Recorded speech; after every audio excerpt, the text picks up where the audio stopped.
మూసీ కూల్చివేతల భయంతో గానద శ్రీకుమార్ అనే మేస్త్రీ గుండెపోటుతో మరణించడంపై బీఆర్ఎస్ వర్కింగ్ ప్రెసిడెంట్ కేటీఆర్ ఆవేదన వ్యక్తం చేశారు. కష్టపడి కట్టుకున్న ఇంటికి 25,000 రూపాయలు ఇస్తామని అధికారులు ప్రకటించడంపై ఫైర్ అయ్యారు. గుండెలు ఆగిపోతున్నా, కుటుంబాలు విడిపోతున్నా సర్కారు దాహం తగ్గడం లేదంటూ విమర్శించారు. కష్టపడి పస్తులుండి పైసా కూడేసి బ్యాంకు నుంచి అప్పు తెచ్చి కట్టిన గుడును కూల్చుతారని భయంతో ప్రాణాలు పోతున్నాయని వాపోయారు. 16 కాదు 18 మంది అయినా సరే ఒకే ఇంట్లో ఉమ్మడిగా ఉన్న కుటుంబాలను రోడ్డుకు ఈడ్చి కుటుంబాల్లో చిచ్చులు పెట్టిన మూర్ఖుడు రేవంత్ రెడ్డి అంటూ నిప్పులు చెరిగారు.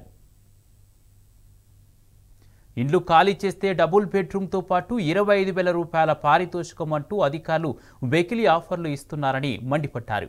కోటి ఆశలతో లక్షలు కోట్లు వెచ్చించి కట్టుకున్న ఇండ్లకు 25,000 రూపాయల అంటూ ప్రశ్నించారు.